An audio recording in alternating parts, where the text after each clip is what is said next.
This Participants, conference will now be recorded. it's a privilege for me to address all the light teaching fraternity around the country.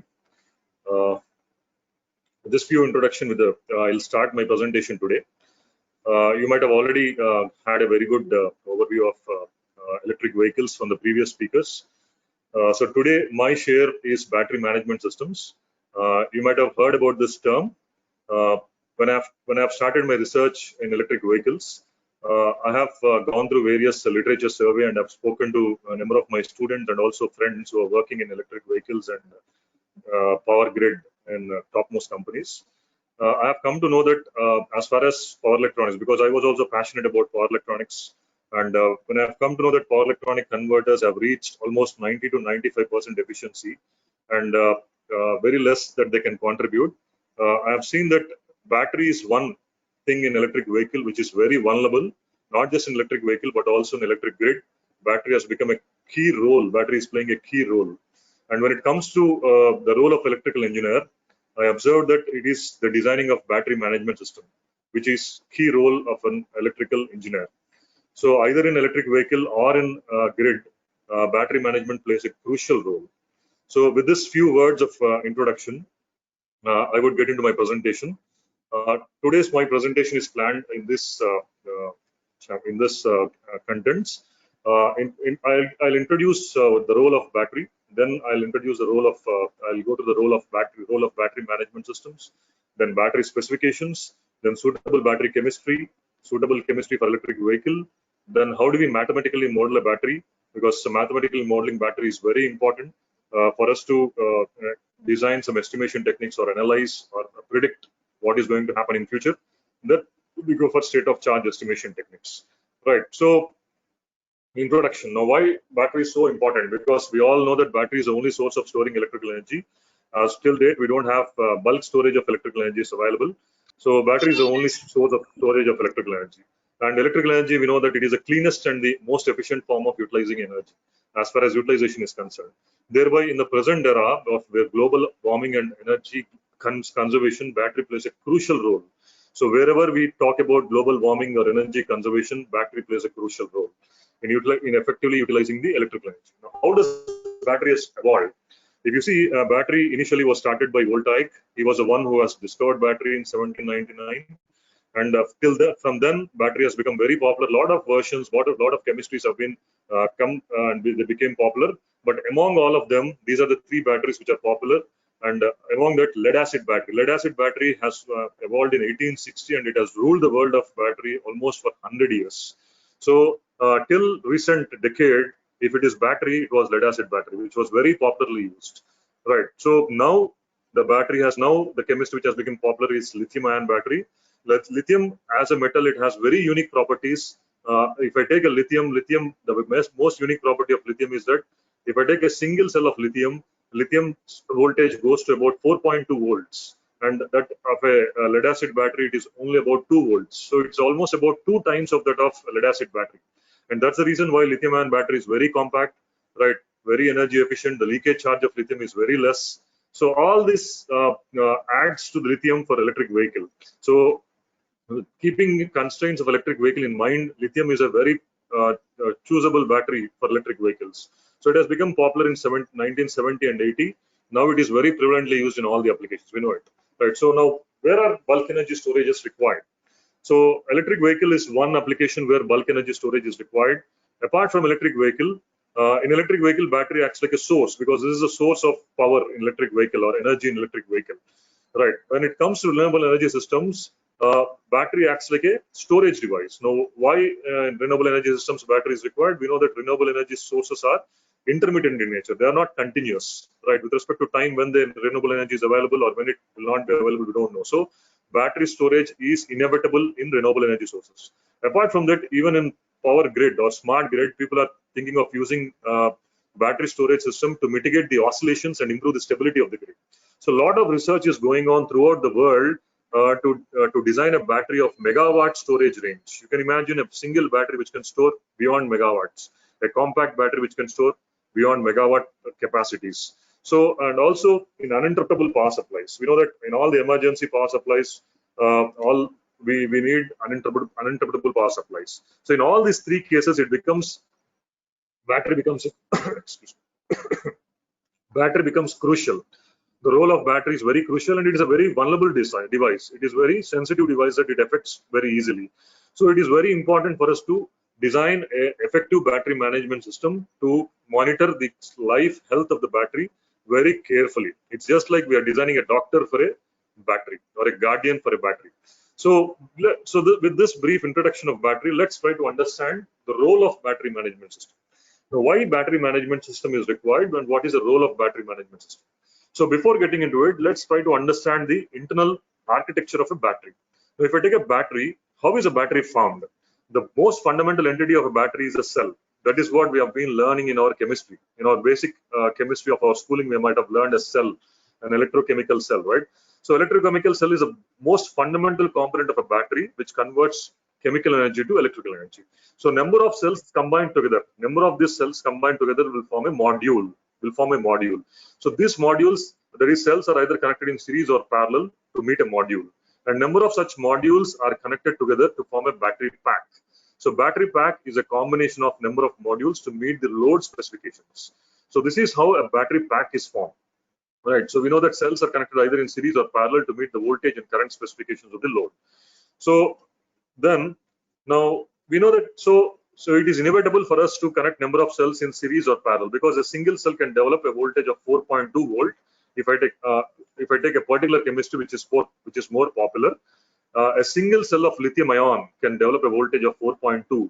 Right. Let us take an example of 4.2 volts and 2 ampere hours. If I connect number of such cells in series, right, it gives a voltage of 16.8 volts, and the current will remain same, that is 2 ampere hours. That is capacity of the battery will remain. Now, if I connect them in series or parallel, what is the difficulty I have?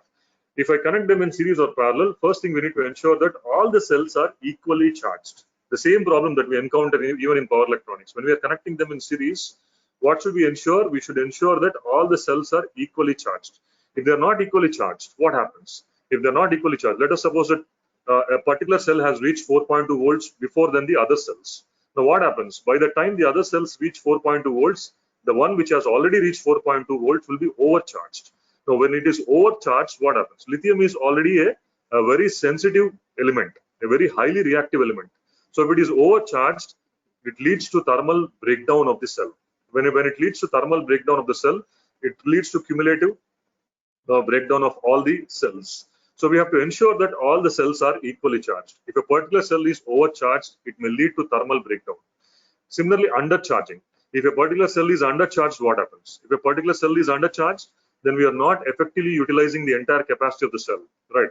If a particular cell is undercharged and we are not going to further charge the battery or cells, we are undercharging or we are underutilizing the capacity of the battery. When we are underutilizing the capacity of the battery, for the same capacity, I have to invest more on the battery. So it is very important for us to design charge balancing algorithms. So it is very important when you are employing a battery for us to ensure that charge balancing is done for all the cells in a battery. So this is one important challenge that we have when you are employing a battery. Now next comes charging technique. If you know the charging technique, we all know that the most popular charging technique of a battery is constant current, constant voltage mode of charging, right? CCCV mode of charging of battery is very popular. Now, how does this mode operate? If I take initially a battery is charged with a constant current. Now, why constant current? We know that charging a battery means pumping more amount of charge. So what I do is to charge the battery faster. What would I do is I'll pump more amount of charge. Now, how do I pump more amount of charge? I'll decide the upper limit of charging current. I'll decide the upper limit of charging current or the maximum current that can be allowed to pass to the battery, and I'll pump so much amount of current continuously, right? Or a constant current is maintained so that I can pump more amount of charge at a faster rate. So that once this is done, the same time the voltage of the battery also starts increasing. Now, so this constant charging current, we can go until the voltage reaches to a threshold voltage or the nominal voltage of the battery or the rated voltage of the battery.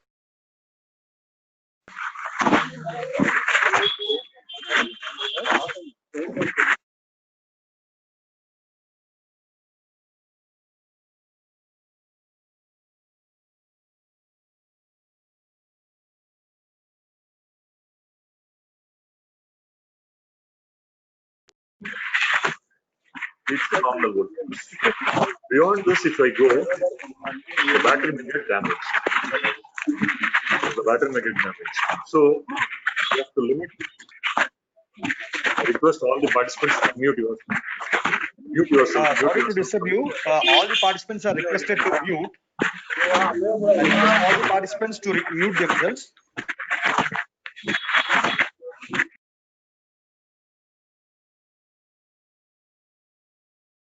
Okay. So constant current charging mode is to be limited until the battery voltage reaches to its nominal voltage or the rated voltage.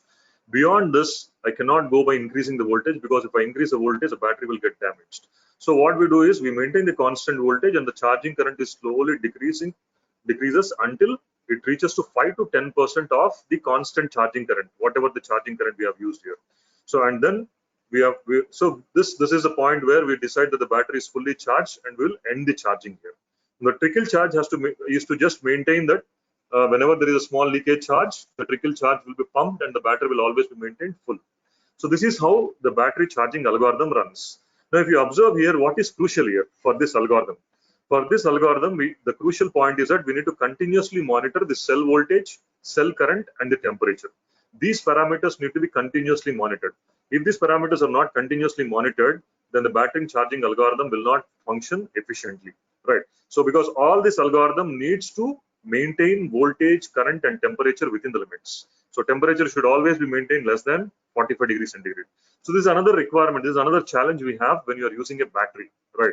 So we need to monitor voltage, current, and temperature continuously, right? So this is the second challenge. Now come to the third point. Coming to the third challenge, all of you, I think you can easily identify, this is a schematic of the electrical circuit or the power circuit inside the motor, power circuit to supply the motor inside an electric vehicle. Now, what does it have? It has a traction battery, then it has a battery controller, right? And then it has a DC link capacitor, right? Because battery cannot be directly connected to the inverter, we need to have a DC link capacitor. Then followed by an inverter. The inverter gives an AC supply to the motor. Now, if you observe here, there is a DC link capacitor that must be employed.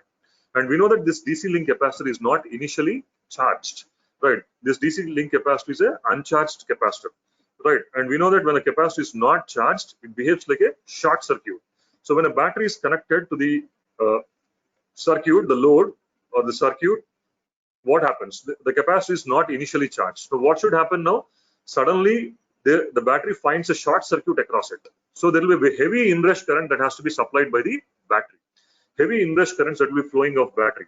So what should happen? Obviously, the battery cells will be over discharging and they will be getting damaged, right? So this kind of circumstances that we come across because of the DC link capacitor need to be mitigated. The same thing happens even for solar inverters. So if you observe here, there are two contactors. This DC bus rail has two contactors, the positive contactor and negative contactor. Apart from these two contactors, we need to employ a third contactor called a pre-charge contactor. Now, why this pre-charge contactor has to be employed? This pre-charge contactor has to be employed to ensure that the capacitor is initially charged before the battery is connected to the or supplying to the load, or it is connected to the battery, so that there will not be any short circuit experienced and thereby the battery will be saved. So this is another challenge we have when we are using a battery. We have to limit the heavy inrush currents because of initially uncharged capacitor, DC link capacitor, right? So this is another third challenge we have. So three challenges we have come across till now. The first challenge was to maintain the charge balancing across all the cells in the battery. Second challenge was to measure the voltage, current, and temperature continuously, monitoring the cells of the battery. And the third challenge is that we need to avoid the heavy inrush currents because of the uncharged capacitor. So these are the these are the three challenges. Next, come to the fourth challenge. Now, if I take the next challenge, we all know that when we see a dashboard of an electric vehicle, now or a vehicle, this is a dashboard of a conventional vehicle. What does a dashboard of a conventional vehicle have? Fuel. What is the fuel left in the vehicle, and what is the speed at which the vehicle is moving? Now, why are these two important? What is the importance of fuel left in the vehicle? Now, fuel left in the vehicle decides us how far I can travel. For example, if I'm traveling from Hyderabad to Vijayawada, I need to ensure that I need to have enough fuel in my vehicle. Now, what specification of the battery indicates that? Right. It is the energy of the battery.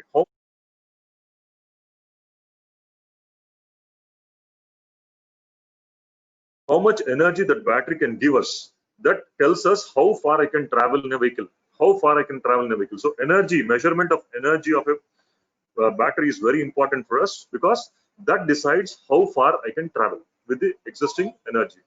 Now next comes power. Power. Now power, what does power tell us? Power is rate of change of energy, how fast I can deliver the energy.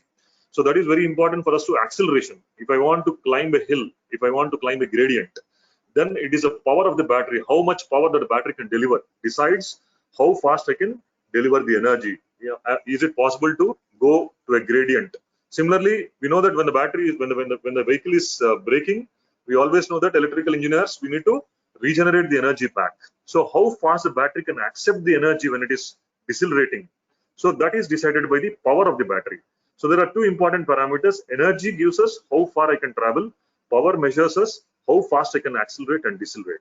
Now, the important challenge here is that if I want to measure either energy or power, both of these quantities depends upon the state of charge of an electric vehicle. So it is important for us to know the state of charge of every cell of the battery. So if you can determine, because state of charge is not a physical entity. It is not a physical entity that we can measure it, right? So we need to estimate it.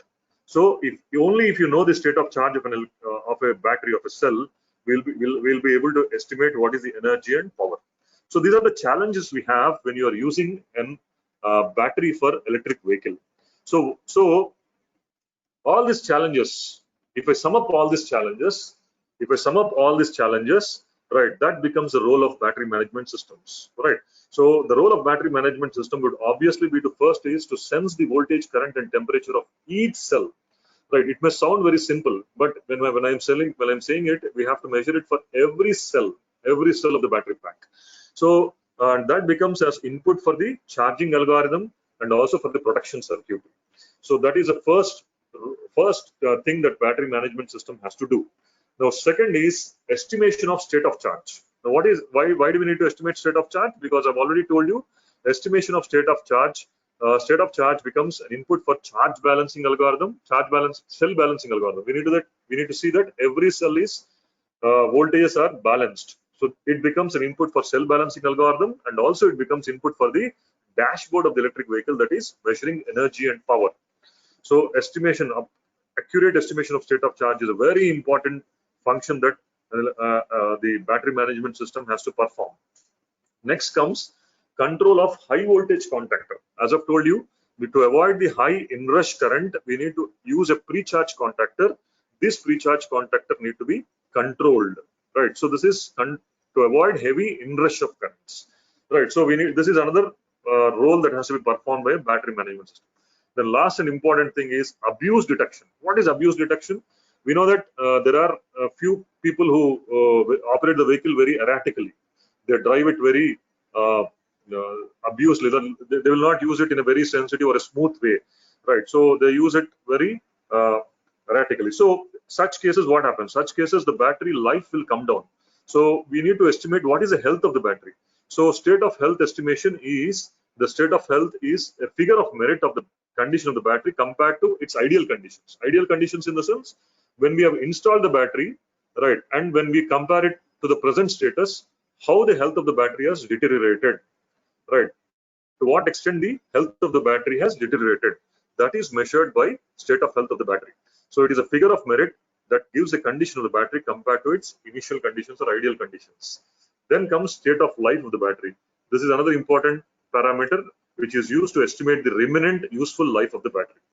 Right, remaining useful life of the battery. How much life the battery will still work for, how many years the battery can still long for. So this is very, very important. These are the important things that battery management system has to perform. Right. See, battery, we all know battery. If I take an electric vehicle, 1/3 of the cost of electric vehicle goes on to battery. So if the battery is not properly maintained, if the life of the battery is less than the life of electric vehicle, the customer will not be interested in buying an electric vehicle, because if he has to invest 2 times for a battery in the lifetime of an electric vehicle, then a customer will not be interested in purchasing an electric vehicle. So it is very important for us to design an effective BMS so that the battery is maintained within its safe limits and its lifetime will be increased. Lifetime of the battery will be increased. So it is BMS is just like a guardian or a doctor who continuously monitors the battery parameters. Right now, it is so this is quality of estimates. So it is very important for us to go for quality estimates. So there are some poor estimation methods or simple estimation methods we have, right? So simple estimation methods are easy to understand, simpler to code, but complex or accurate estimation methods are complex to code, right? But they are very useful in exactly predicting the states of charge or state of health or state of life of the battery. Now, what happens if there is a poor estimator? If there is a poor estimator, customer will come to a perception that my vehicle is not giving a good drivability and he's not going to purchase the vehicle. Then overcharge and discharge may damage the cells, right? And this also it requires us to compensate this by going for a larger size battery pack. So which adds to cost, which adds to the cost of the battery, and also it increases the weight and volume of the battery. So if you're not going for a accurate algorithm in estimating the states of the battery, then we have to invest more cost and we have to spend more, then battery size and volume also will increase. So it is very, very important for us to have a very accurate estimation technique to estimate the states of the battery. When I mean states of the battery, there are 3 states important for us: state of health, state of charge, state of health, and state of life. Okay, among all these 3 parameters, state of charge is very important for us, right? So my presentation will be focusing and giving you a glimpse of what are the estimation techniques to estimate the state of charge of a vehicle, okay, of a battery, right? So in fact, we do state of charge estimation for each cell, and then we go for state of charge estimation of the entire battery, right? So we will speak in terms of cells, each cell, right? So now the third content which I want to discuss is battery specification. Now that we have understood the battery role in an electric vehicle and battery in an electric vehicle or grid, and we also understood the importance of battery management systems. Now we need to see how do we design this battery management systems, or how do we design the estimation algorithms for battery management systems. So to understand that, first thing we need to know is battery specifications. What are the battery specifications? I think some of you may be already knowing this, but it becomes important for us to know what are the battery specifications we have. What are the battery specifications? This label gives us the label of a Tesla S model, which is a popular model, S3 model of Tesla. These are the important specifications that we have to look for in a battery. One is nominal voltage. What is nominal voltage? As I've told you, every cell will have a voltage based on its chemistry employed. For example, lead acid battery will have a lead acid cell will have a particular voltage. Lithium ion will have a particular voltage. Lithium ion will have a voltage from 3.7 to 4.2 volts, which is very high when compared to lead acid or other conventional popular batteries. That's the reason why it is very compact, right? So lithium has that unique feature. So the nominal voltage is nothing but average voltage of all the cells, right? All the cell outputs when fully charged. So when I'm saying each cell is 4.2, if I connect 4 cells in series, the nominal voltage is 4 into 4.2. So in that way, based on the chemistry of the cell employed, I'll be able to predict the nominal voltage. So it is all, of course, it is already labeled on the data sheet, on the specification sheet. It is 400 volts. So next is capacity. Capacity is how much charge, or that a battery can deliver when it is fully charged. When a battery is fully charged, how much charge the battery can give away until it is fully discharged, right? So that is what the capacity of a battery is, right? So that is measured in terms of ampere hour, because charge units is ampere hour. So it is either mentioned in milliampere hours or ampere hours. Next comes energy capacity. Energy capacity gives us how much energy it can store, right? How much energy it can store, right, in chemical form that can be converted into electrical form. So there is a relation between energy capacity and charge capacity, because the only difference is the voltage, because ampere hour is there. If I add voltage, it becomes watt ampere hour, watt hours. So nominal energy capacity is nothing but equal to nominal capacity of the battery into nominal voltage. For example, here it is given, we are given with what? We are given with the energy capacity, and also we are given with voltage, nominal voltage. So if I want to calculate the capacity of the battery, then it is nothing but 100 kilowatt hour divided by 400 volts. That is 250 ampere hours is the capacity of the battery in ampere hours. Right. Energy capacity is 100 kilowatt hour. Charge capacity or the capacity is 250 ampere hours. So this is how we can calculate the specifications. Next comes another important specification is C rate of the battery. Now, what does C rate gives us? C rate specifies at what rate the battery is discharging or charging. C rate gives us at what rate the battery is discharging or charging. So C rate specifically mentions the current rate, right? At what rate the battery is discharging or charging. If I say 1 C rate, that means to say that the battery is of a capacity of C coulombs. The battery of capacity of C coulombs. For example, here I've got a battery whose ampere hour is 250 ampere hours. Here I have a battery whose ampere hour is 250 ampere hours. If I am saying that it is discharging at 1 C rate, that means to say that it is discharging with a current of 250 amperes, right? Full capacity, 250 amperes, and it can withstand for 1 hour, right? So if I am saying 1 C rate, then it means to say that it discharges at 1 C amperes for 1 hour. 1 C amperes for 1 hour. C is to do with the capacity of the battery. 1 C amperes for 1 hour. So if I am saying the battery is discharging at C by 2 rate, what does it mean? C by 2 rate means it discharges at a 125 amperes for 2 hours. It discharges with a current of 125 amperes for 2 hours. So this linear relationship is valid only to a C rate which is nearby 1 C rate. If I am going for a very high C rate, that is 4 C rate or 2 C rate or 3 C rate, then this linear relationship may not be valid because there will be some leakage of charge or so. But ideally speaking, to understand the discharge and charging capacity, this is very well valid. Okay, so this is how the battery discharge or charging is understood. Discharging or charging capacity is understood. That's about the C rate of the battery. Next comes important specification is state of charge. Now, what does state of charge give us? State of charge gives us what is the residual capacity of the battery, means how much capacity of the battery is still left at a given instant of time, at any given instant of time t, what is the still residual capacity or remnant capacity in the battery. That is what is measured by state of charge. What is the capacity of the battery still left to discharge? That is measured by state of charge. So state of charge is generally in this presentation I will be indicating with the symbol Z, right, and capacity will be indicated with the symbol Q, right. So when I am saying charge, that is left, how do we if the battery is charging, how do I know to what extent the battery is charged? If I integrate the current with which the battery is charging, what is the integration of current give us? Integration of current gives us the charge. So this is the charge to which the battery is charged at a given instant of time t, starting from t naught time, right? So that if I take it as a per unit and calculate the percentage, that gives me the state of charge, right?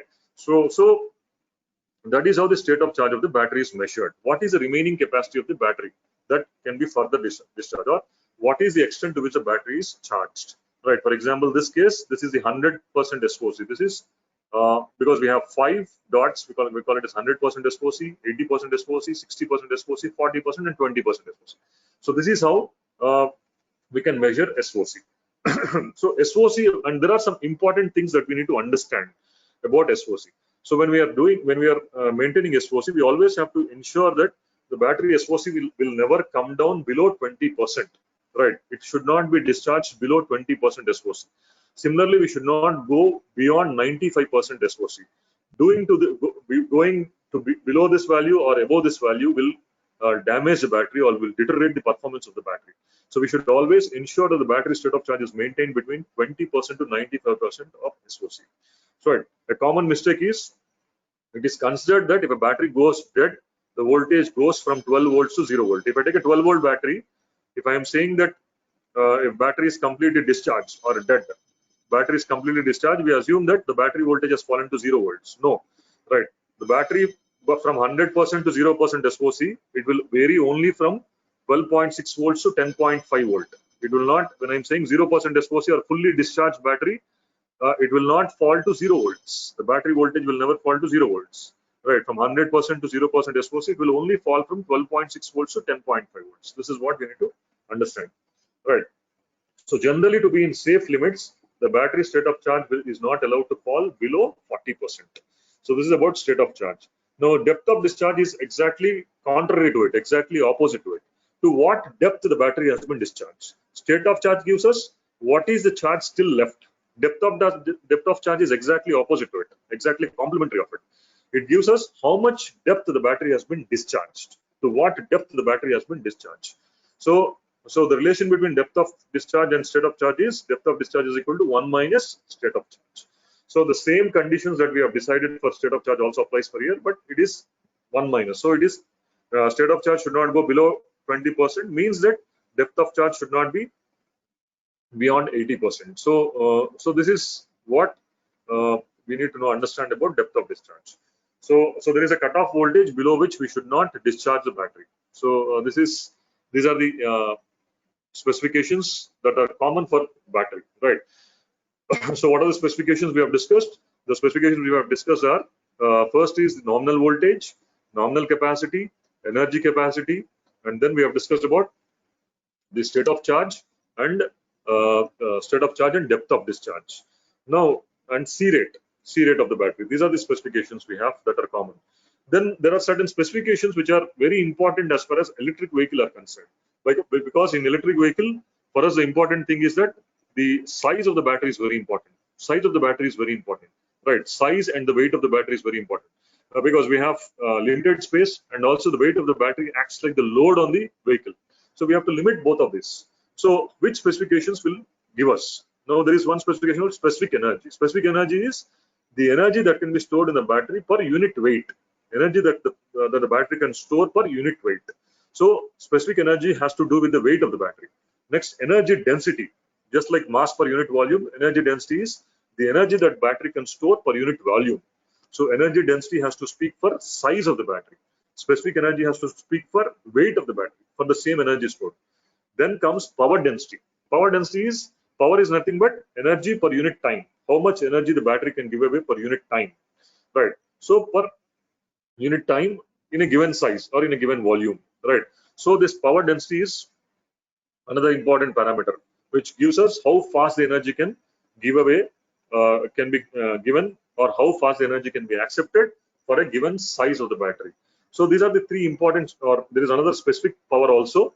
These are the parameters which are important as far as electric vehicle is concerned: specific energy, energy density, and power density. Now, so if you observe here, these are the parameters that are pertain to battery and ultra capacitor.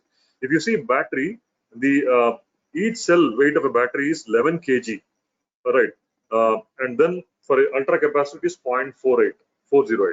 But if you observe specific power of the battery is very less when compared to specific power of ultra capacitor. That means that ultra capacitor can give away power energy very fast, can give energy very fast, and can take energy fast. But battery cannot do it. Battery is a bit slow.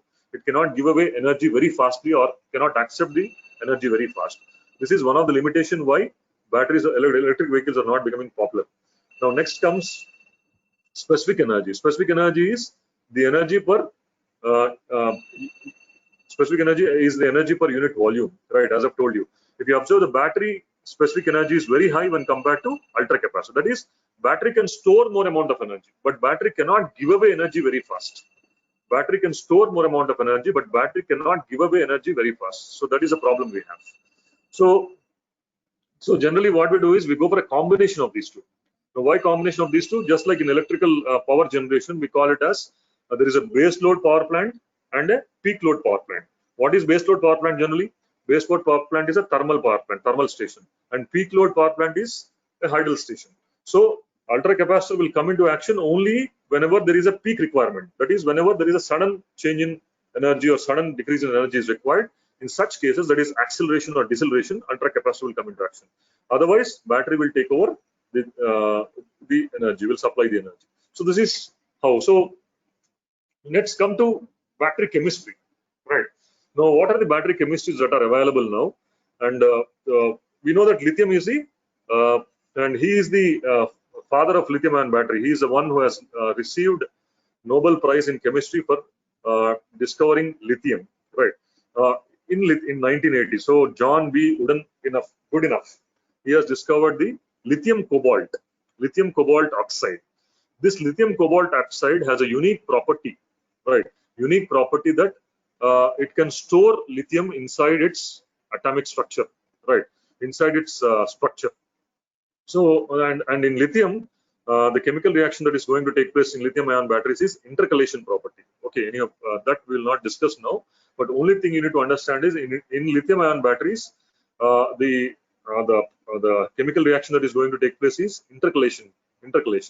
So he is the one who has discovered this kind of material which can store lithium and which can give rise to intercalation property, and that's the reason why he has been allotted with Nobel laureate in chemistry, right? So in the recent year, last year or 2017 or 18, he has been allotted with that.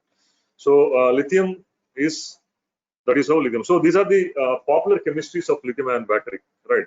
So these are the very popular chemistries of lithium ion battery. We need to have a brief understanding of it. What are the specifications? I think specific energy, in terms of specific energy, specific power density, volts, cell life cycle. This is a comparison. Of course, if you observe here, lithium iron phosphate, lithium manganese oxide, lithium titaniate, lithium cobalt oxide, and lithium aluminum, cobalt aluminum. These are the popular topologies of lithium that are being used.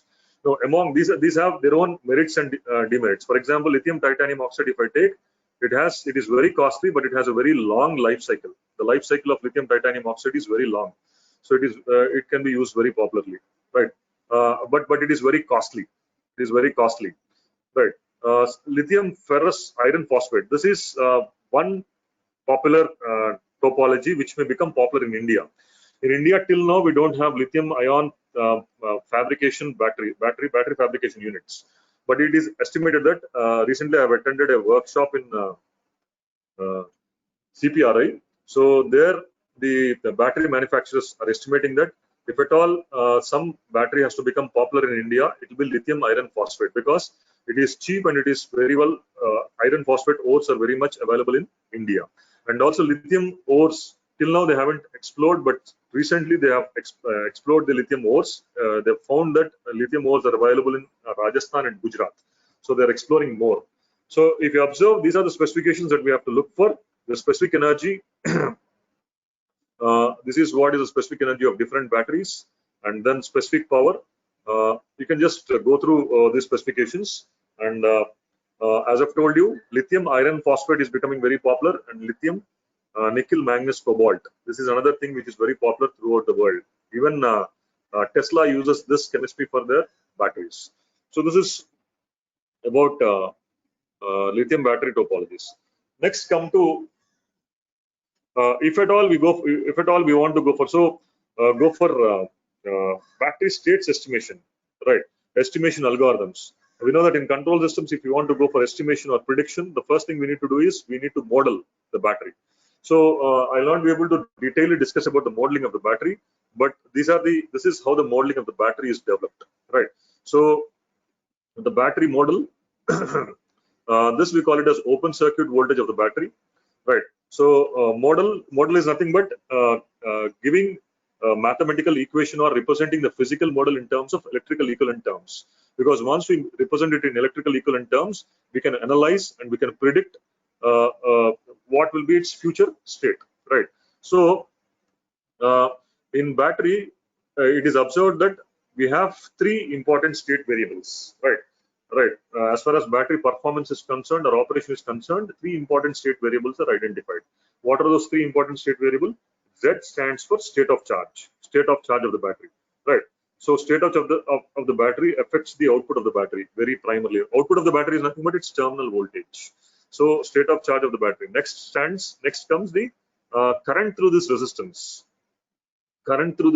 This is called the diffusion component or RC component in a model. Okay, let me just brief about this model first. This model consists of, first is an dependent voltage source or open circuit voltage, which is a function of state of charge. That is, we know that every battery from our childhood, we are representing battery as a source, right? But this source depends upon state of charge. The voltage, open circuit voltage, depends upon state of charge. So this is one component of the battery model. Next comes R0. R0 indicates the internal resistance of the battery. We know that every battery will have internal resistance. That internal resistance is because of the polarization of the battery material. So this internal resistance of the battery is represented by R0. Next comes diffusion component or Thevenin's equivalent component, right? So this is RC. Now what does this RC indicate? This RC indicates that whenever a battery is charged, right, and if the battery is left alone or if the battery is not left isolated, actually the battery has to come down to its open circuit voltage, but it will not happen instantaneously. Battery will take some time to come back to its open circuit voltage. You understand? When the battery is supplying a load and suddenly the load is disconnected, we expect that the terminal voltage should come to open circuit voltage, but it does not happen practically. Practically, it takes some time for the terminal voltage to approach the open circuit voltage. That is actually attributed to this RC component, right? We know that the time delay is actually attributed to RC, is represented by RC elements, right? So this is RC element indicates the time constant with which it approaches this. Then there is another important component called hysteresis effect. Now, hysteresis effect is because when the battery is charged, always for a given state of charge, again, when the battery is charged, it will be charged to voltage slightly more than its expected open circuit voltage when the load is disconnected. So that effect is because of hysteresis effect. So it is given by hysteresis effect. So each of these components will contribute to one state variable. If you observe, state of charge is one state variable which represents the battery model. Next is the current through this IR1 is represented by the second state variable. The third state variable is hysteresis effect. So these are the three state variables which represent the battery performance. And we know that this is a state equation which represents the battery model. And then we have output equation. We know that state space model, we have state equations and output equation. So output variable is terminal voltage. Terminal voltage is expressed in this form. So this represents the battery model, right? It takes time because it takes at least 2 or 3 hours to actually make you understand this battery model, but I'm just briefing you out. You can go further detail about battery modeling. Now, after modeling the battery, next comes the estimation techniques. Now, how do we estimate the state of charge or state of health of the battery, right? How do you estimate state of charge? Estimation techniques. So for this, we'll go for state of charge estimation techniques. Rajesh, shall I continue or shall we take a break? Can I continue? Hello?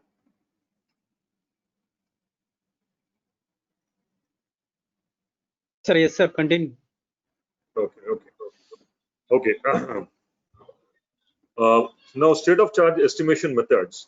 So as I've told you, state of charge estimation methods, we can classify state of charge estimation methods into 3 categories. One is a conventional method, second one is called model-based method, third one is data-driven techniques. Now, conventional methods are the methods that have been used age-old. Even for the normal batteries, the state of charge estimation is used. These methods are used, right? But these conventional methods are restricted only to what?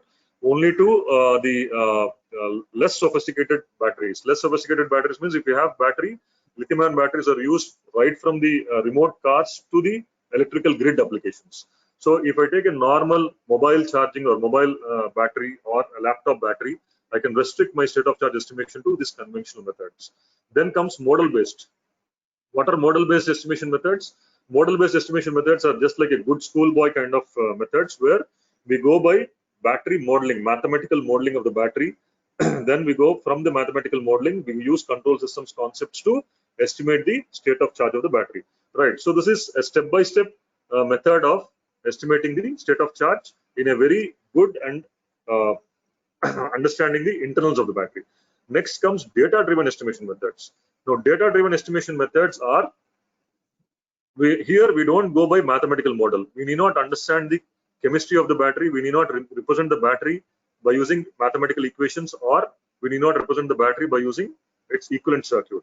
Now, how do we do in data-driven techniques is we only need to have the set of input data and set of output data. If we have set of input data and set of output data, we can actually use this data-driven techniques like advanced stochastic techniques like our artificial intelligence or neural networks or machine learning to determine the state of charge. So these are the 3 methods of estimating state of charge: conventional method, model-based estimation method, Excuse me, data-driven estimation. Yeah, please. Sorry to disturb you, Raju. Yeah, We may have a break for 5 minutes whenever these concepts are finished. Then again, we may that's what. proceed. Whenever it is convenient for you, we'll Yeah. have a 5 minutes break and then we can continue. I think now we can Thank break you. because Thank state you. of charge distinguishing may have started, that this is something different. So we can break here. Okay, okay. Then I request the delegates and participants to have a break for 5 minutes. So we may join again at 11:25. We request you to continue on the same link. Please don't disconnect. You may put your camera and mic in mute, and you may be not visible and audible.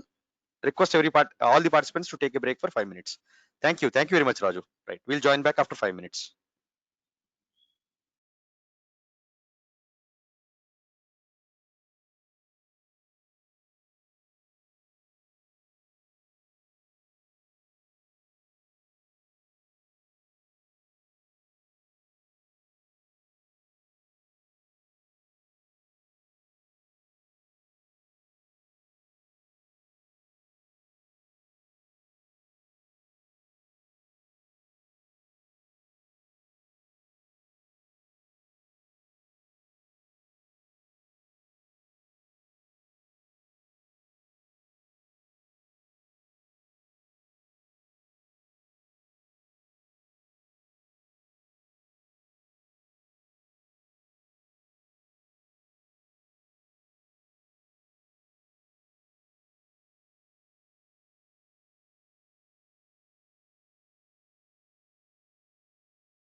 Yeah, I think can start. Yes, Raju, you may start. Thank you. Yeah. So as we have told, state of charge estimation techniques, as already told you, they are classified into three categories: conventional method, model-based estimation method, and data-driven techniques. Conventional methods, they go for lookup table method. Lookup table method means we will be already knowing that for this state of charge, this voltage, this is the state of charge. This voltage, this is the state of charge. So if we form a lookup table, just like if you know the sine lookup table, for this angle, this much is the this degrees, this much is the sine value. In the same way, we form a lookup table, right? So this is a very naive and the basic method of estimating state of charge, right? So lookup table method and then Coulomb counting method. So these are the two methods which are conventional. Let's see. So these methods, this conventional, I'm not getting into detail of it because we'll not be able to. Coulomb counting method is just like using the formula. We have seen that state of charge can be taken as integration of current. So we measure the current, we integrate the current, or in discrete terms, we add the current at different instants of time, and we can estimate the state of charge.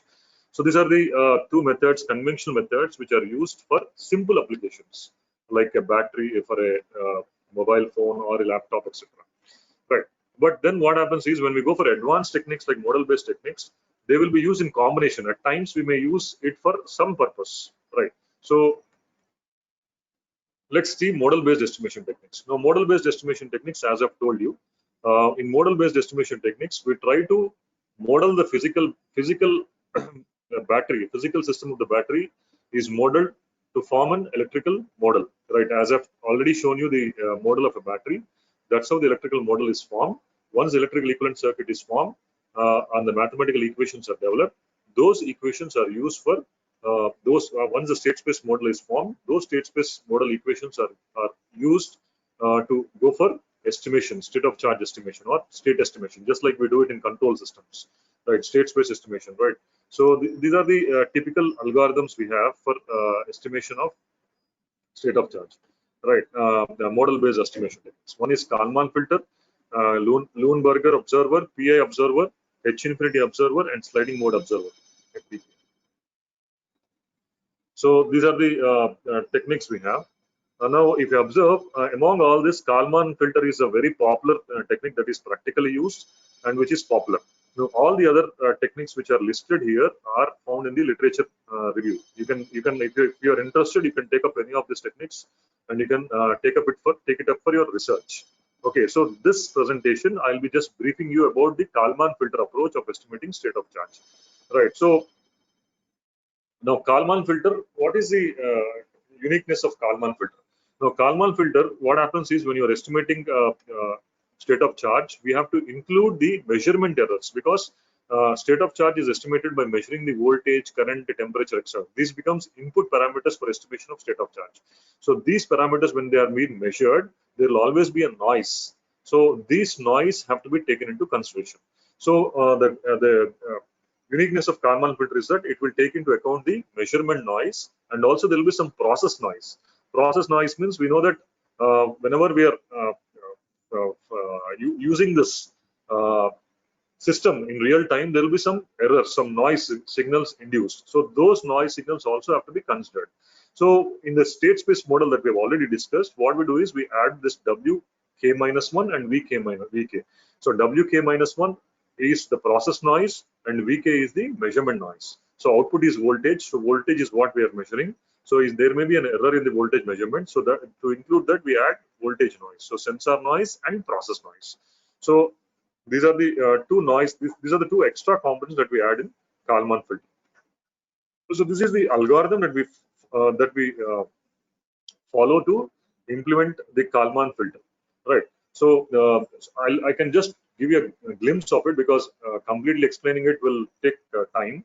So what we do, these are the steps we follow in doing it. First, we do a state prediction time update. What we do is we will predict the present state by using all the previous states and previous measurements, right? And also noise. So by including all the previous measurements, previous states, etc., we predict the present state.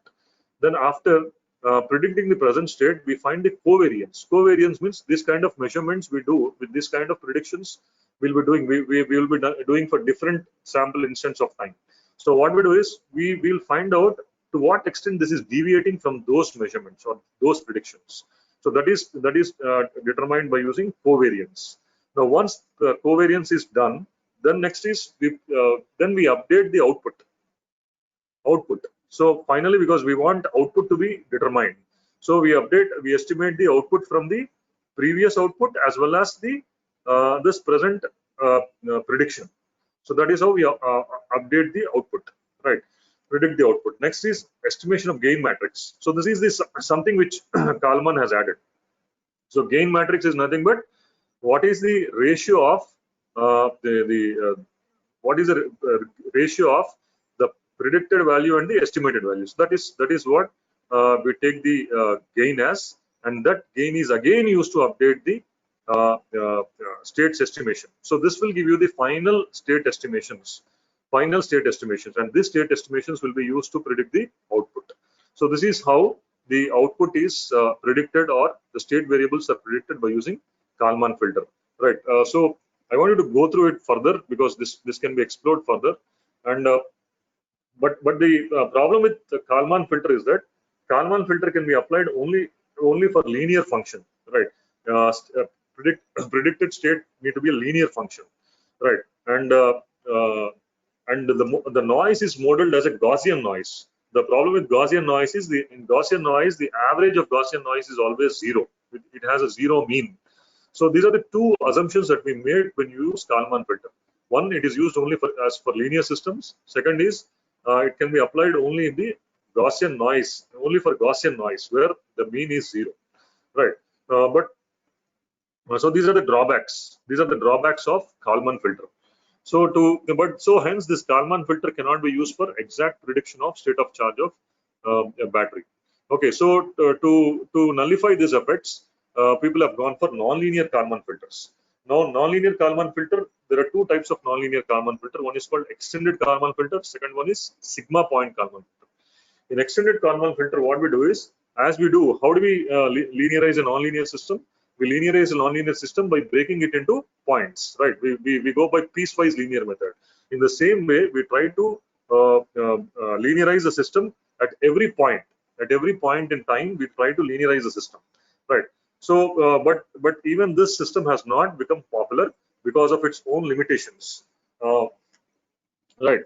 Then sigma point Kalman filter, instead of linearizing it at a single point, we'll try to go for an initial estimation. That is, some statistical data will be taken, and based on that statistical data, we'll identify the points where this linearization can be done, right? So we will linearize about those points, and then we go for prediction of state of charge. So sigma point Kalman filter is better than extended Kalman filter.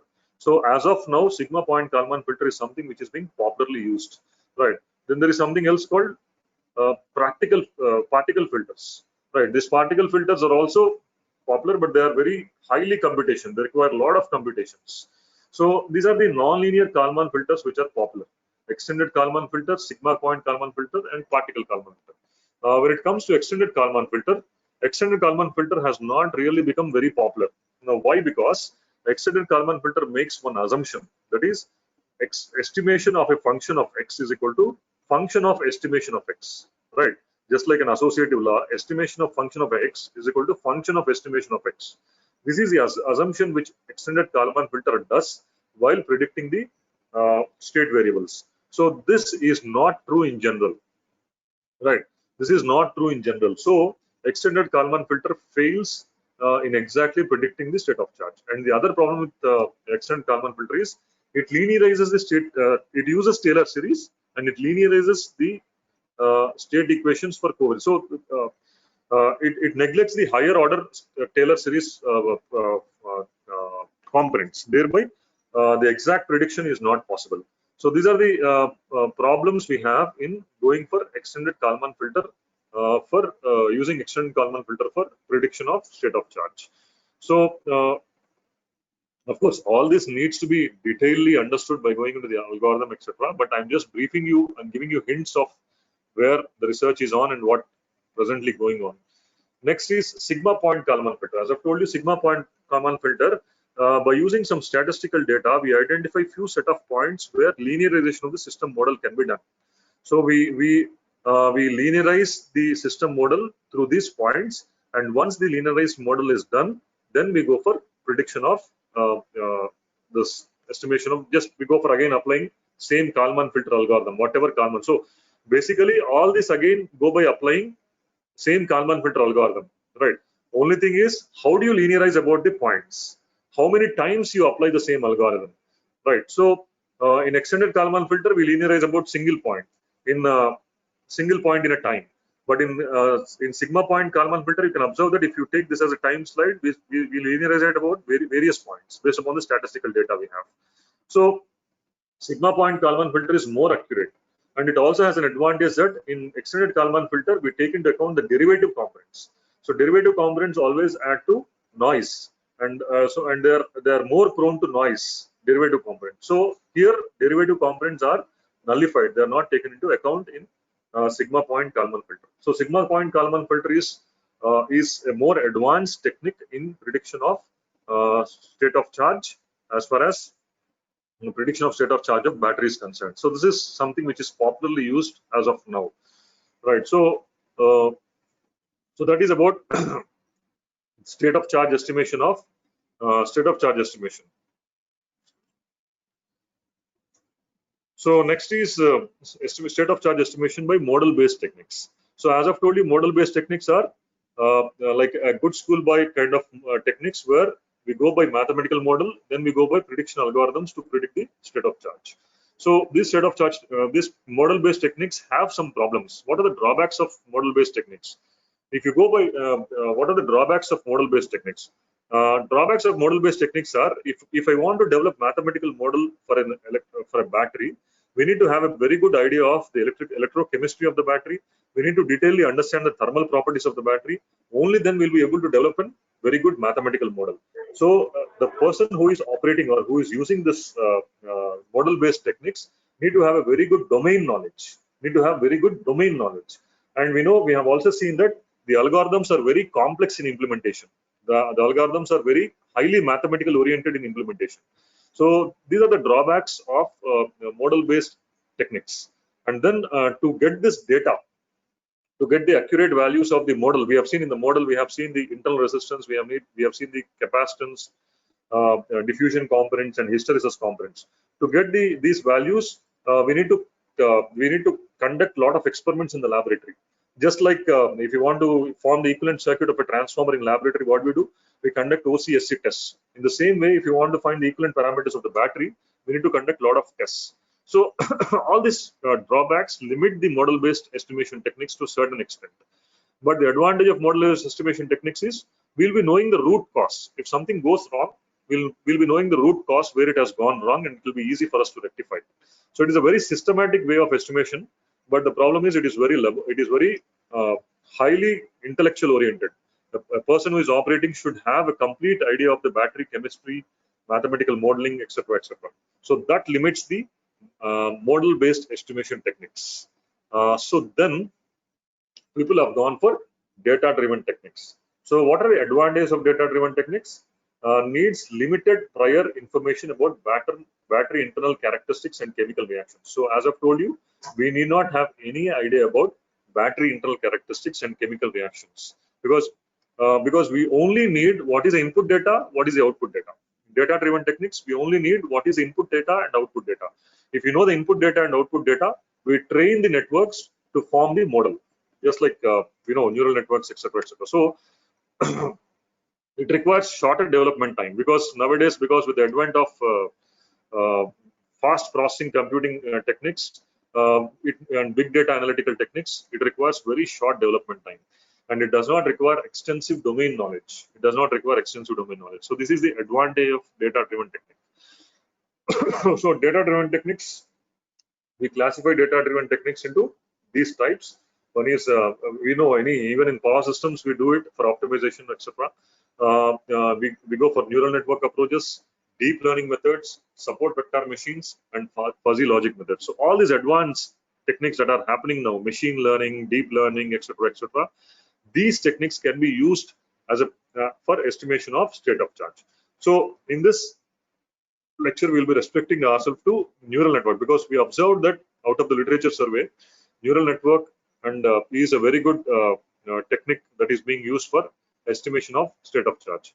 Right. So neural network, these are the popular techniques that are used in neural networks that are used for estimation of state of charge: backpropagation neural network, recurrent neural network, radial basis function neural network, and wavelet neural network. So these are the popular techniques that are used for estimation of state of charge by using neural network methods. As I've told you, neural network technique is more popular when compared to the other data-driven techniques, and it is giving good results. Deep learning methods, these are the deep learning methods. Now what? So deep learning neural network, deep convolution neural network, deep recurrent neural network, and LSTM. So these are the techniques. So comparison of various techniques, data-driven, model-based, and traditional techniques, as I have already compared you, right? So data-driven techniques have shorter development time, but they require large amount of data. The disadvantage of data-driven technique is that they require large amount of data and does not require extensive domain knowledge. Data-driven technique major advantage is that it doesn't require extensive domain knowledge. That's right. Here we have unpredictable black box models, right? Data-driven techniques. That is the drawback of data-driven techniques. Then model-based techniques, they are very reliable and accurate, because as I've told you, we go by a systematic way of estimating state of charge. So they are very reliable. We go by developing mathematical model, then we go by applying control systems concept to estimate the state of charge. So it is a very reliable model, but it requires extensive domain knowledge. Has universal validity. It can be applied for, if I develop a new chemistry model, I can easily apply my model to it, right? So needs relatively longer development time. So this is how the data-driven techniques and model-based techniques are different, right? This is the traditional based, right? So these are the techniques that are different techniques that are used for state of charge estimation. Now come to data-driven technique, neural network approach. Now how do we go for neural network approach? The input parameters for neural network, we know that neural network, we need to train the neural network, we need to have some input data, and we need to know what is we also need to have output data.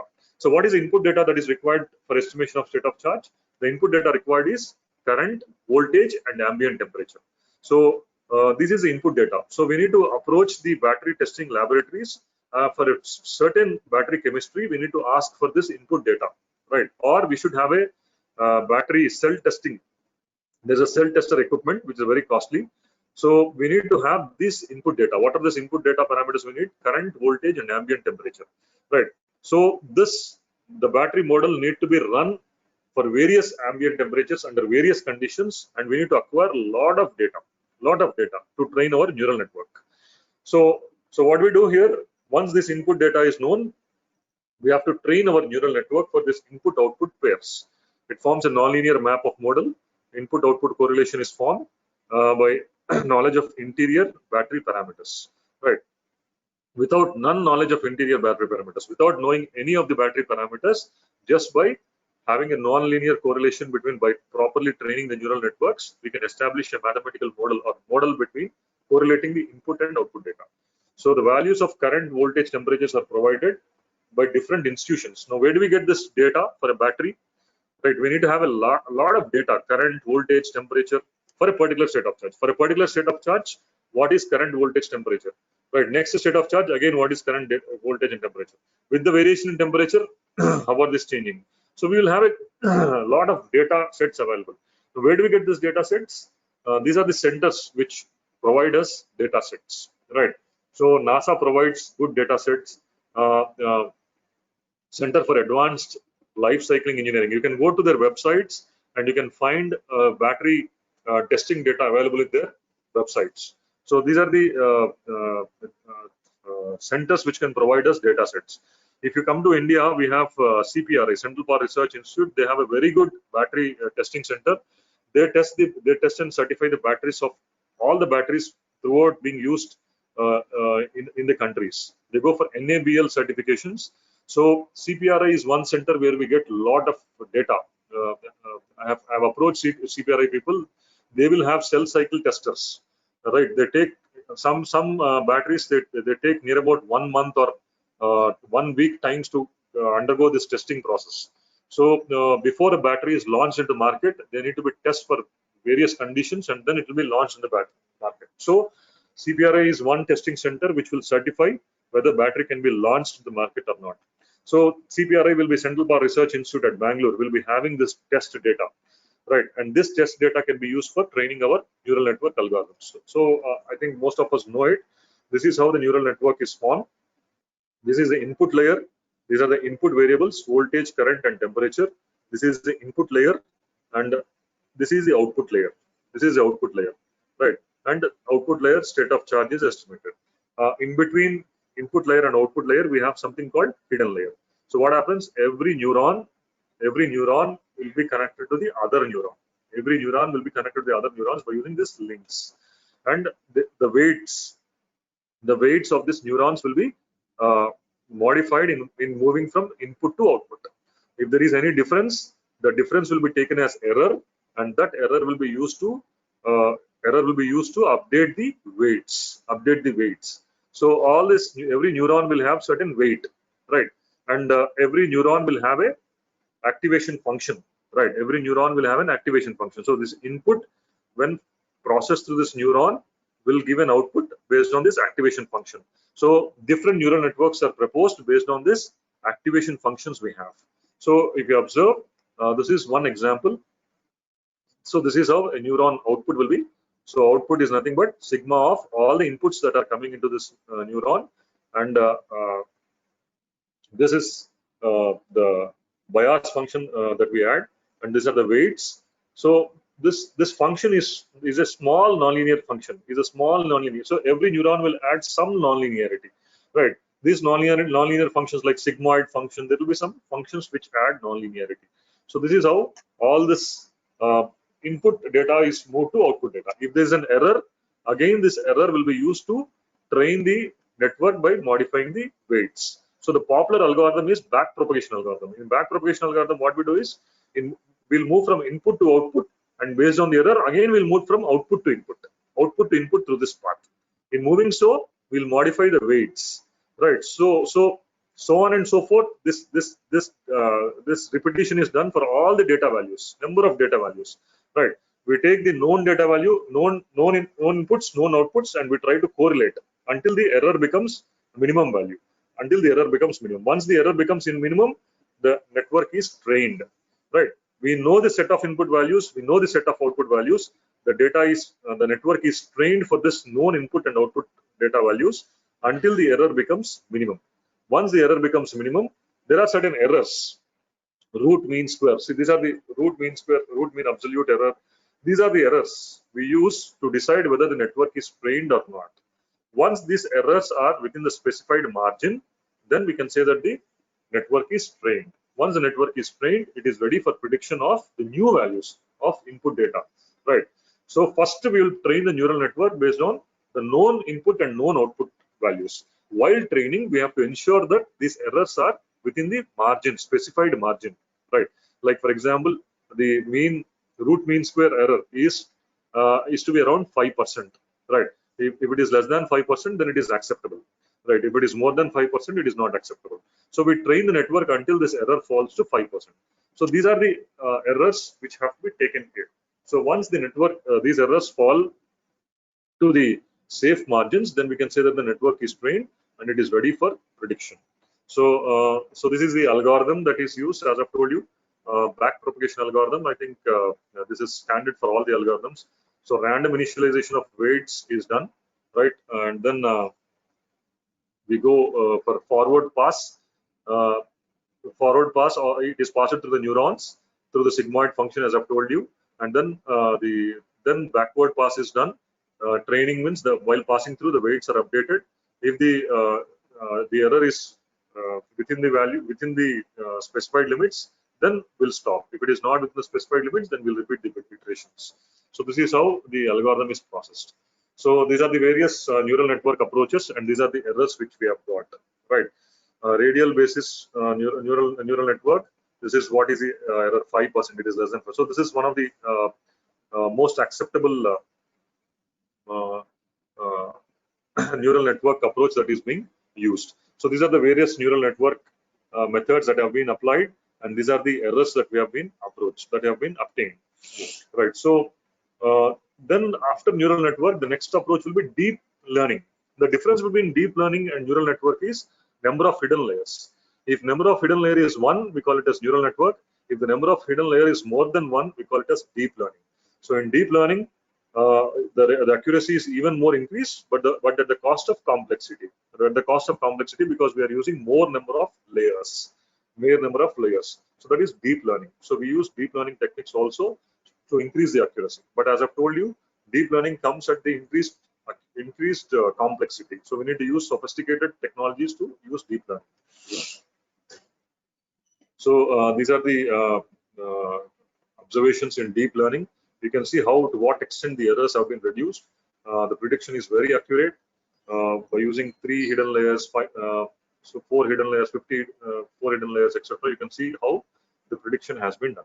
So this is how the data-driven techniques have become popular, especially neural network method. Then there are certain hybrid methods also. Hybrid methods in the sense, but there are some problems in neural networks also, because we need to go for initial estimation. So where do we start this neural network algorithm? We start neural network algorithm by initial prediction of weight, biases, etc., etc. We need to start with some initial prediction. So this initial prediction will lead to some errors. So there are some problems with using neural networks and this techniques also. So people go for hybrid. Why we hybrid? Because model-based technique is very robust. Robust means it can be used for any new battery chemistry developed. If there is any problem, even then it can go back and we can rectify the problem. So robust, it is very robust. Model-based technique is. So what we do is we go by combination of these two. We go a combination of model-based technique and also data-driven technique. So people are doing research in this area also by using a combination of model-based and data-driven technique. So for estimation of state of charge. So if you're interested, you can go for working in this area, because model-based techniques are more robust, and then data-driven techniques are easy for implementation. So if you go for a combination, then we can develop a better method. So these are the few hybrid methods that are already proposed in the literature, in the recent literature. So you can see the feed-forward neural network and extended Kalman filter.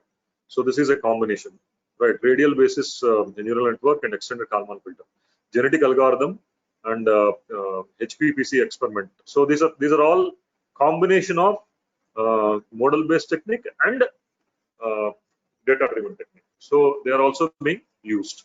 So conclusion: if the system is complicated to model, the data-driven approach is the outperform the model-based solutions. Data-driven outperform. So if the system is very complicated to model, right? So certain battery chemistries are very complicated to model. In such cases, we go for data-driven techniques. For example, people are looking for vanadium red oxide battery. Right, vanadium red oxide battery is something which can be used for electrical grid applications, because it can store large amounts of energy, but it is not compact. So it cannot be used for electric vehicles, but it can be used for grid applications. So in such cases, the vanadium red oxide battery is very difficult to actually model mathematically. So we can go for data-driven techniques. So that can be done by using, right. Then accurate estimation of SOC is far better using neural networks when compared to the model-based estimation. So this is the future scope. Research is to merge two more approaches to obtain best of both. And state of charge estimation approaches is in real-time execution with embedded system prototyping. This is another problem which I have to discuss. Generally, this BMS is an embedded system. Embedded system in the sense it is a small chip. So this is also system on chip. System on chip problem is that whether our what do you say? Will our chip will be able to withstand such a complexity, such a complex algorithm? Will it provide enough memory space on the chip to will it become heavy on the system to load it, on the embedded system to load it? This is another thing which people are working on, because when we are importing it in real time, what happens is this real time constraints will be there. Whether the embedded chip which is being used will be able to hold this much amount of complexity and data, etc., etc. So these are the things which people are working on. So as I've told you, so model-based techniques, the hyperparameters will be a problem which we need to look for. Hyperparameters means the initial estimates of the weights, etc., which we take are hyperparameters. So model-based, data-driven techniques have these problems of having a best choice of hyperparameters, right? As I've told you, data-driven techniques have a problem of appropriately selecting the hyperparameters. Hyperparameters are nothing but initial weights or initial biases, etc., that we select in data-driven techniques. So they have those problems. So we can develop new techniques which can overcome these problems of having a lighter weight on the embedded system and also overcoming the errors that are caused by hyperparameters and reduce the complexity by using model-based techniques. So this is what the research is looking for in future. Yeah, thank you. With this, I'll conclude my session. If you have any queries, I'm open for your queries. Thank you very much, Raju. Am I audible? Yeah. I think I might have gone a bit fast because this topic has to be covered in a week. It's very interesting. 2 days, 2 hours. Okay. Yeah. Thank you. We had a very nice session and very interesting. Starting from the fundamentals of battery and going on to the research level. This will be very helpful to the teaching fraternity as this will help the researchers also. I thank you very much, Raju. And we have some questions. I'll just go through the questions in the chat box. Yeah. Yes.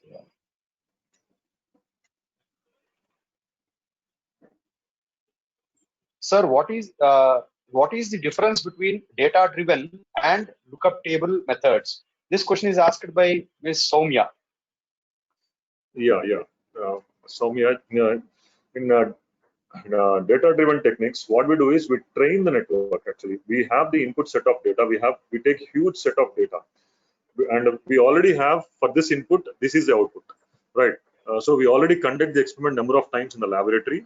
We collect huge set of data, input data and output data, and then we come to our algorithm. We use an algorithm.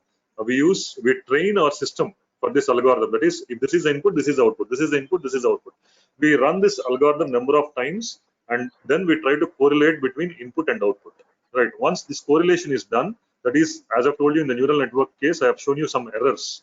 Right. So we try to correlate the input and output data by training our network, just like our artificial intelligence or neural networks. What we do, we train the network. Once the network is trained, it will be used for prediction in the future. Right. If an unknown value comes, it will be able to predict because the network is already trained. Just like our human beings, how do we train? We train ourselves. Like if we are trained for some time, in future we'll be able to predict for an unknown input what will the output. We'll be able to predict. Right. For example, a childhood friend suddenly appears before us. Right. We'll be able to predict him. We'll be able to know him, even though his features have changed, because our neural network has already been trained that this is how the person changes with age. Right. So we'll be able to predict how the output is. So this is about the data-driven technique. It is far more advanced than lookup table. Lookup table is just for this state of charge. This is the voltage. We have state of charge and voltage already table form. Like we only use this table. We are not training the network. We only use this table. For this state of charge, this is the voltage. For this state of charge, this is the voltage. Right. And also here, because we are estimating state of charge based on voltage, there is always an error because voltages will not be measured accurately by using sensors. There is always an error, right? And also, as the time changes, this voltages also will this voltage also will come down. Like this voltage also will not be accurate because as aging of the battery happens, the internal parameters of the battery also will change as we learn in control system. The resistance, the temperature dependency of it, all will change. So this lookup table will not be valid as the age of the battery increases. It becomes inaccurate. So lookup table is used only for less sophisticated applications. Like for a laptop battery or for a mobile battery, it doesn't really matter, right? The cost of the battery is not really high, but in an electrical grid or electrical vehicles application, the cost of the battery is very high. So I cannot go for lookup table application there. Hope I have answered. Next Yes, question. Raju, thank you. Another question by the is SOC 20 to 95% from any standards like IEEE? In few literatures, people take 10 to 90%. Is that correct? She's asking about state of charge. Is it from 20 to 95% or 10 to 90%? To be really frank, I haven't gone through the the IEEE standards. I think it says from 20 to 95%. But I have to look for the standards because I haven't gone through the practical standards. But whatever the literature survey I have done, it shows that it is to be maintained between 20 to 95%.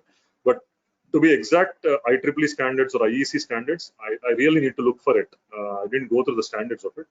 But as you told, probably we have to look for the standards to know the exact value. Okay.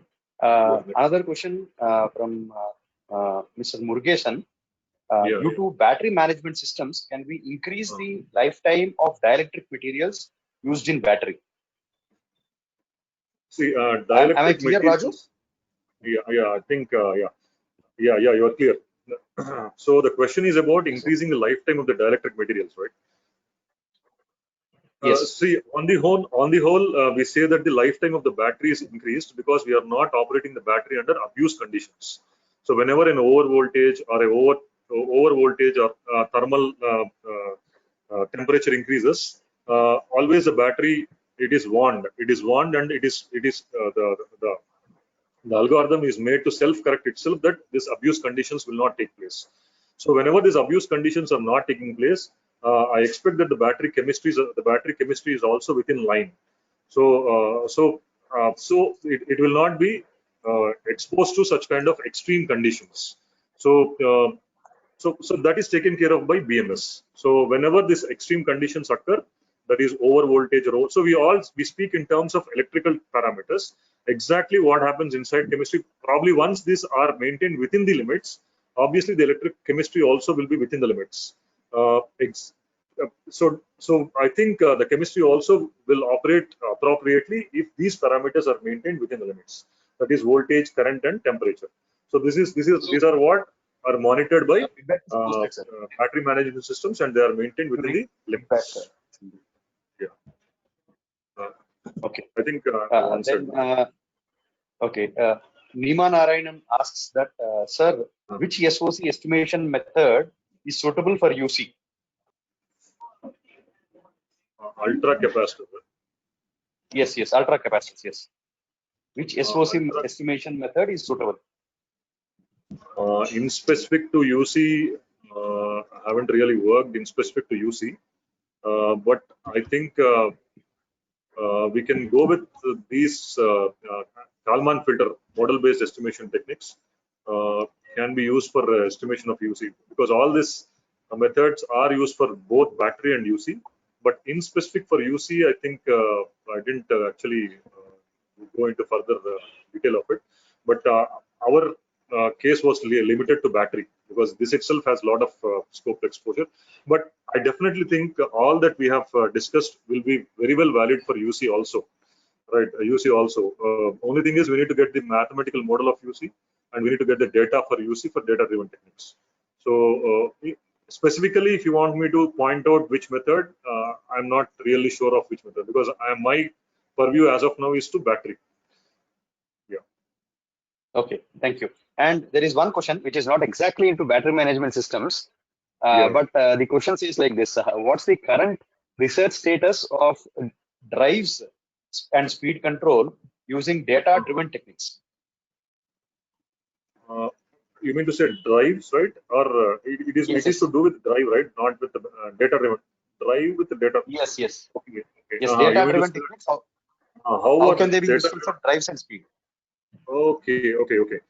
Obviously, wherever estimation is required, wherever optimization is required, their data-driven techniques have to be used.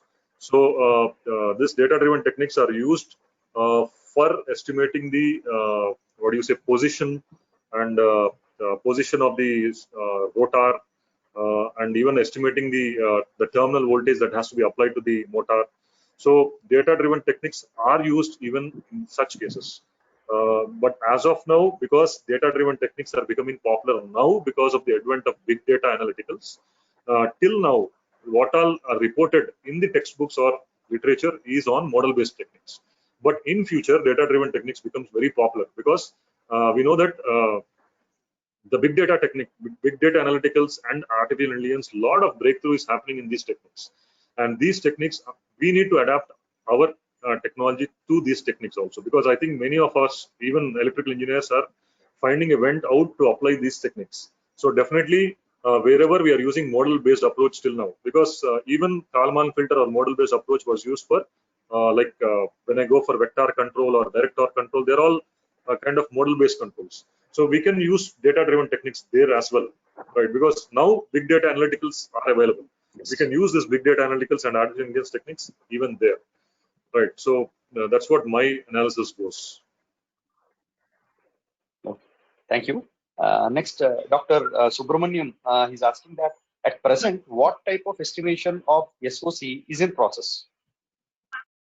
Presently, What type of estimation of SOC?